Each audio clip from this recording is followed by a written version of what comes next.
How's it going, YouTube? It's LB Ninja7, your favorite Mistweaver monk YouTuber and favorite healing YouTuber. And guys, today we're going to be breaking down Fistweaving, Mistweaving, and Caster, the Caster build that's kind of been popping up recently. Now, a quick disclaimer, and for some of you guys, it's going to be a hard pill to swallow. Right off the bat, I just want to go ahead and say this because I know someone's already typing in a comment about it. Fistweaving, or the melee build, is just strictly the best build to play.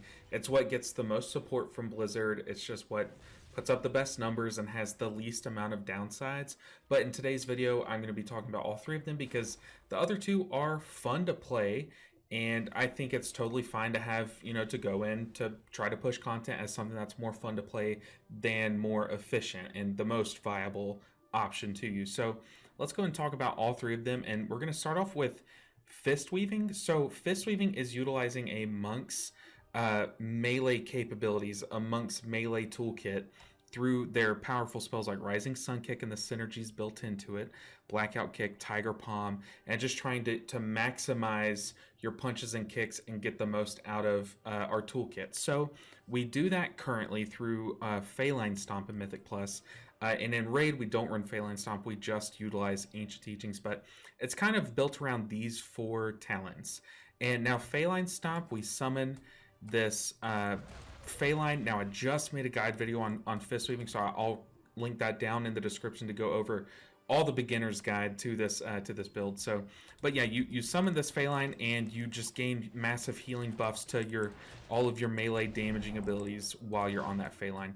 Now, Ancient Teachings just buffs yourself to where your Tiger Palm, your Blackout Kick, and your Rising Sun Kick will do healing. As we know, this is something that all Mistweavers are probably used to by now, but we give ourselves this buff by either pressing Essence Font or Feline, and from now, our Rising Sun Kick, see, it just healed 40k, our Blackout Kick, and our Tiger Palms, they'll be healing someone nearby. So it's all built around utilizing that. Now, where it's great is it does have a lot more pros than the other builds and a lot fewer cons. So the pros are obviously that you're going to be doing more damage. Since you're pressing less global cooldowns, actually targeting a teammate to heal them and cast... Oh, I'm healing myself. Casting healing spells on people. You're not casting, you're doing damaging abilities that are healing your teammates. So you're obviously going to be doing more damage over a dungeon, over a raid fight, and that is just very important, especially since, unfortunately, we do live in a world where if you can complete the key, if you can keep someone from dying, if you can do the healing, you're supposed to be pushing your damage up. It's kind of a scale. Once you get to that point where you're over healing a key, that's not good. You want to bring down some of your healing and trade it off for more damage, and that is just what Fistweaving is special at doing. So you also have easier access, since you're in melee already, to some of your utilities. So we have an interrupt, which is where is our interrupt? Right here, Spearhand Strike, and we can...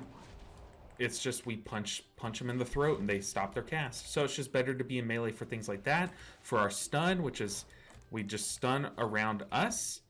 And there is also Touch of Death, which I can't even show you on this ad, but once something's low, once you're in melee range, you can Touch of Death it or just do like a big execute amount of damage. So it's just easier to apply these utilities. But another big upside to Fistweaving is your super mana efficient. So, like I said, these three spells that we kind of build the core around Fistweaving, two of them are free, Tiger Palm and Blackout Kick. So if we use a bunch of mana through casting spells and just like dumping our mana, see this blue bar is my mana currently, then we can just cycle Tiger Palm, Blackout Kick to still be doing healing since we have our Ancient Teachings buff. And we're actually just gaining mana. We're not spending mana.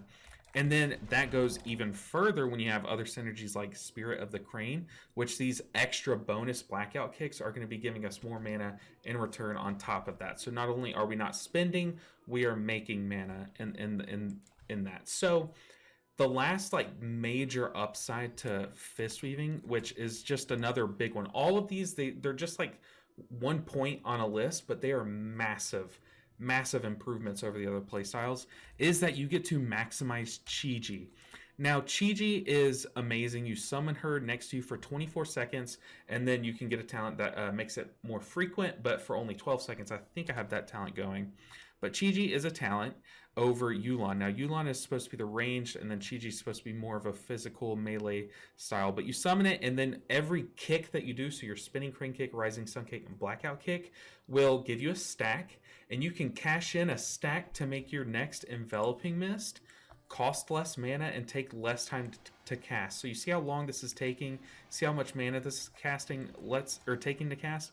Let's summon Chi-Ji, and we're gonna get one stack. It is now 33% less mana. We're gonna get two stacks. It is now 33% of the cast time and mana. We're gonna get 3 stacks, and you'll see it will be instant and be free of mana. So this also gets even more crazy with the rest of the synergies and the rest of the toolkit of Fistweaving, where you have Phalanx Stomp. Your blackout kicks while you're standing on your Phalanx Stomp are AoE. So see, it hits 3 people, that's 3 kicks. That'll count for all 3 stacks. If you get a Tiger Palm to stack up more blackout kicks, it's overkill at that point. But Chi-Ji is just so good with Fistweaving, and that's kind of why it's, now that we're using Phalanx Stomp, it's just the go-to, the absolute choice. Now, there are a couple of drawbacks and some reasons why people are trying out these other playstyles and trying to push them to their limits. Let me go over those really quick. So first off is that you can't optimally use some of the synergies that are afforded to Mistweavers as in their toolkit. So we have some talents on this talent tree that are just suboptimal in a Fistweaver build. Some of these tier, what are these? The final tier talents, keystone talents, I think they're called, that we just cannot run because they're just not optimal. I mean, this one's very good, and the T's are arguable. Rising Mist is great, but Tear of Morning is just so powerful. It makes our Renewing Mist not only cleave the Vivifies, but it'll enhance that cleave, and then also cleave our Enveloping Mist. So it just turns all of our Renewing Mist into an even more powerful hot, as long as we're utilizing some form of Enveloping Mist. So it's very powerful, it's just not as good on Fistweaver. Now, there have been some people that have theory crafted this and tested this, but it's just Rising Mist is just so strong. Since we're already maximizing our kicks with Rising Sun Kick, you're just getting so much value out of this. You're extending all of your hots. It just turns out to be the better option. But Tear of Morning is just so powerful, and once you actually sit down and play with it, play with one of the other 2 builds and play with Tear of the Morning, you'll see it is powerful and it allows you to do some stupid things.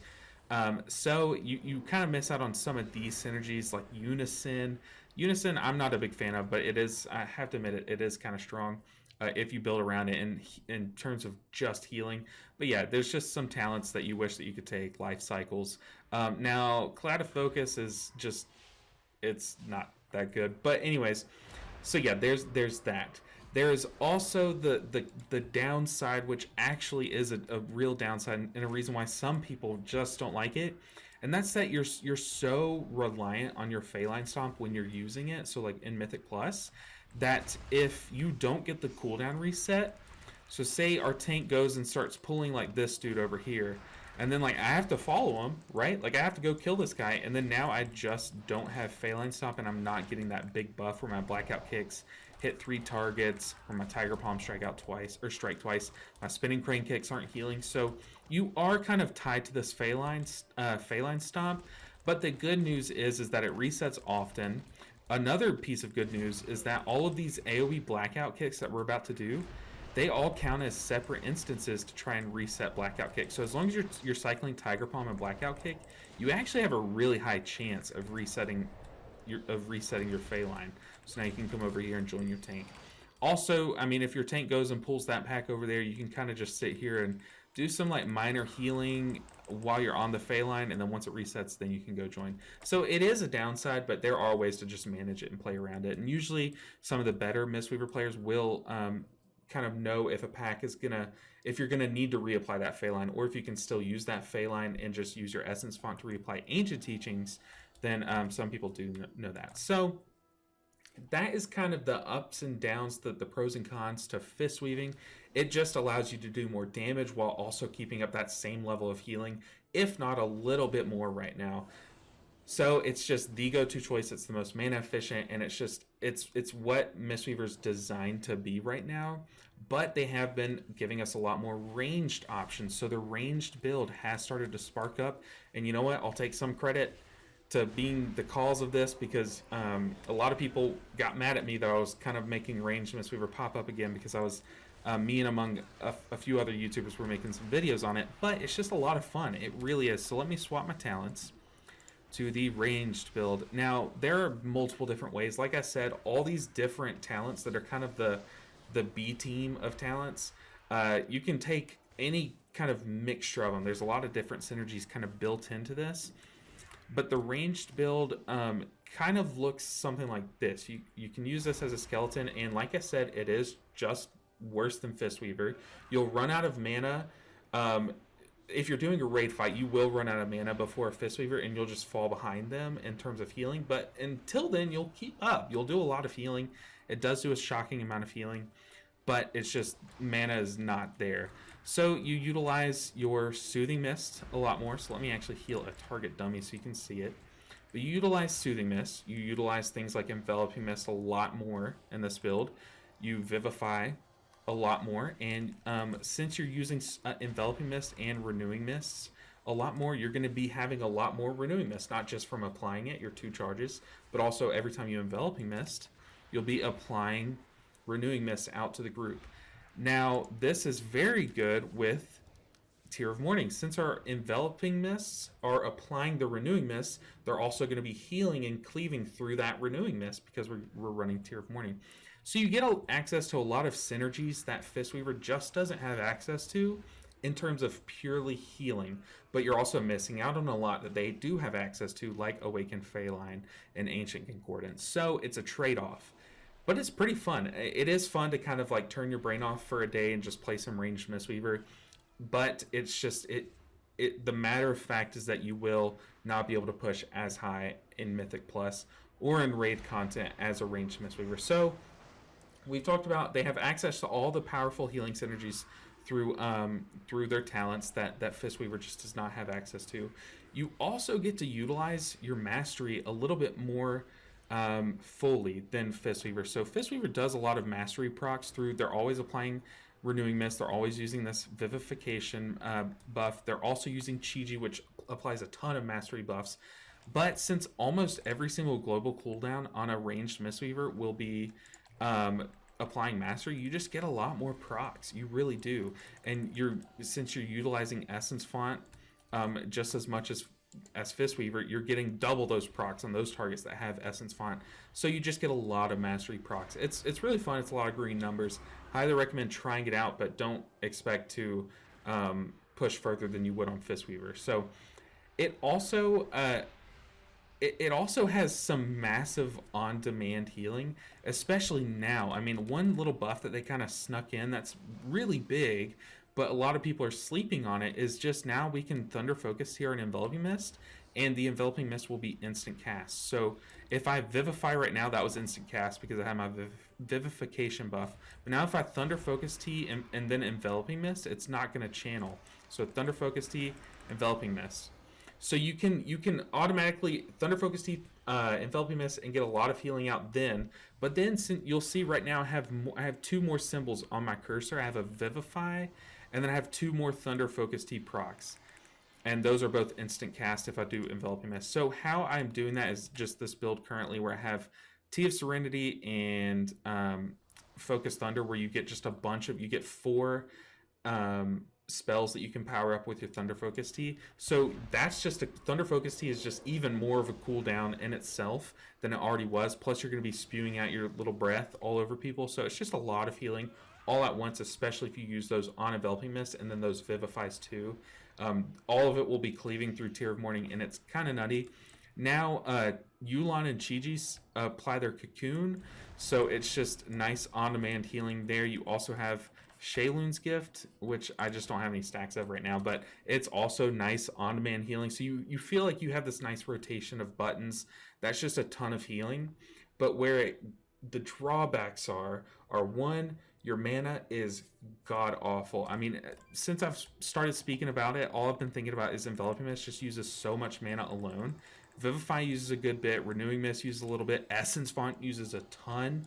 And since you're using all of these spells just more than Fistweaving, you're going to be running out of mana. Plus, all of your global cooldowns cost mana, whereas with Fistweaving, Blackout Kick and Tiger Palm don't cost any mana. So you're just using so much mana that in Mythic Plus you'll have to stop and drink mana or eat mana food or drink water between almost every single pool, if not every single pool. And there will be some pools where people will die because you just won't have mana. And if your tank is not aware of this, then they'll go pool when you're not ready, and people will die. So that is a major drawback. And then the other one is just, it's obvious you will not be doing a lot of damage with this build.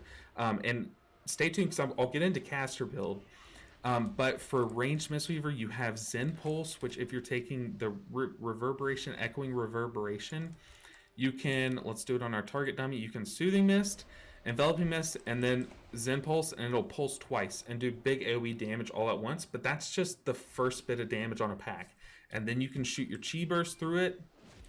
And then those are your two only real damaging options. Don't even get me started on Cackling Jade Lightning. I don't even have it. I always say Cackling because it's just so bad. It's just so bad it's not even worth mentioning half the time. So you really only have two damage options. You could even run the White Tiger statue too, but you just don't have any damaging options. So you're just sitting in range, just channeling Soothing Mist like 9 times out of 10, and then just hard casting Enveloping Mists and Vivifies in the downtime. And then once your 2 damaging abilities come up, you'll press them. But that's about it. You just don't do a lot of damage in this build, and that's kind of a sacrifice that you guys have to know before you choose this build to play with this build. And that's kind of why I say it's a more casual thing. I only whip this build out on Sundays when I'm just chilling and I need like one more key for the weekend, and I'm just gonna do a plus 20 or a plus 18 or a plus 15, just like scale it down and just go in knowing I'm not gonna do any damage. So having known all of those pros and cons for Fistweaver and Mistweaver, let's talk about caster. What is caster build? Now, caster build, the easiest way to explain it is you're gonna be doing your ranged abilities. So we're gonna be channeling Soothing Mist and pressing Enveloping Mist and Vivify, and we're gonna have our eyes on the plates right here on our team, making sure no one's gonna die, making sure no one's taking damage. But we're going to do it in melee. So I wish that I could join these two packs, like the healing dummies and the damage dummies together. But we're going to be in melee so that, like in between healing, when no one's taking damage, we can stop channeling our Soothing Mist and just spinning Crane Kick. And that's it. That's all caster build is. That's the only difference to it, is that you're just doing your ranged abilities, but in melee. Now, the whole purpose of this is it's ideally supposed to be the best of both worlds. You're getting all the ranged synergy, all the ranged spell synergy, while also in melee to do all the melee damage. Now that's the theory behind it. The practice of it is, it's just not that. It's kind of the worst of both worlds in most cases, most scenarios. I mean, it can feel good, and you'll have some dungeons where it'll go well and you'll feel great. But you'll have some dungeons of both of the other specs where it'll feel well and go great. It's just because Mistweaver's really strong. The thing is that although you're pressing Spinning Crane Kick, I am not doing any healing. I am currently not doing any healing. The only healing that you'll be doing are from your hots that you apply. So I only have a couple of hots ticking. Whereas Fistweaver, if I was on a Fey line, I would be doing so much healing right now. So yeah, no one's taking any damage. So people could be at 100% health. You could argue, hey, no one needs healing. But this is called maintenance. This is a time of maintenance. You just want to be prepared for the damage that people could take, or that if people are slowly taking damage, you just want to keep them above 95% health. Kind of countering that little dot that they're taking. So that's where Fistweaving kind of edges out this idea of caster. And then ranged, you're not in melee, which in melee there are so many more mechanics to dodge. Like if I were fighting a boss right here and focusing on this guy's positioning and healing him while also thinking, is it okay for me to do damage? And then a swirly's under my feet, which there are so many swirlies this tier. Then you're just gonna die. You're gonna die. Whereas with Fistweaver, you're staring at your feet constantly. You're not even looking at nameplates 90% of the time. So it's just awkward. You're also not really, you're only really pressing spinning crane kick and then in single target rising sun kick. You're not really cycling tiger palm blackout kick, so you're really not getting this mana back from Spirit of the Crane or just from your spells being free. You're not running Ancient Teaching. Some people think that Clouded Focus is the play. It is not, I can tell you. Healing with Enveloping Mist or Vivify while channeling Soothing Mist increases their healing done by 20%, and that stacks. So how that works is, let me just get this out of the way. This is a little rant. If I'm channeling Soothing Mist and I Vivify and Enveloping Mist, it'll stack up and start doing more damage. But then once this ends, that goes away. Those stacks have to rebuild them. Also, if I press Vivify, if I'm channeling Soothing Mist and press Vivify, now he's topped up. He's 100% health. And then I swap to a new target, I start over at stacks anyway. So I just got no benefit from that talent. It's just it's a bad talent. So you're not utilizing Ancient Teachings. You're not utilizing Ancient Concordance. It's really, you're not doing anything special in particular. You'll do like half the damage as a Fistweaver would in the key, while doing probably just like a little bit more healing. But then you argue, was that healing necessary? You probably did more healing because the pack stayed alive a little longer. So it's just, it all comes down to Fistweaver is the best play style. As hard as it is for me, someone who loves playing ranged Mistweaver, to say, it just is the most dominant playstyle. It has the less drawbacks. Where ranged would be very strong healing wise, does 0 damage, does like very 0 damage, but just runs out of mana so quick. So you can't do a full raid fight without dumping your mana bar in a minute, and you can't do a full dungeon without kind of getting upset, like, why am I having to drink so much? So yeah, that's kind of just what separates all three of the classes, or the play styles. Now, I have made a video, and I'll link it down below in the description, where I talk about, should they split Mistweaver and Fistweaver? So kind of like how Druids have, they have their bear, their cat, and then they have like they have their cat and their boomkin split, so their DPS is split into 2, whereas their healer is just resto. Ours should be our healing split into 2, Fistweaving, Mistweaving. That's what I argue in that video, and I kind of show just how you can take this kind of this talent tree that's trying to do too much and trying to please both playstyles, and just split it into 2 and please both. What I mean, have give each playstyle a fully fleshed out talent tree. And I think that's just the way to go. So I'll link that down below. But yeah, guys, this has been just a quick video. I mean, I've made a lot of videos here in this little sparring room recently, but it's just a good room, honestly. I'm a big fan of this room. But let me know down below. I hope I didn't upset anyone too bad. I hope that it might have, for some, it might have been a reality that the playstyle is not as good. And some of you might still think it's as good. And I might be missing something. But as for now, just... these are just the cold hard facts, and I'm just trying to give you guys, especially some of you newer Mistweaver players, just a little roadmap. Which way do you want to go? Do you want to try hard and try to push plus 20s right off the bat and go Fistweaver, or do you want to kind of take it chill, take it slower, and just learn the ins and outs of all the synergies and the mastery of the class and play ranged? Or do you just want pure chaos and to go caster?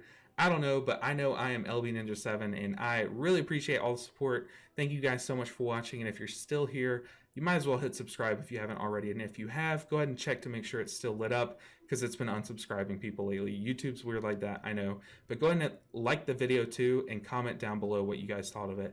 And guys, I will see you guys in the next one. Take care.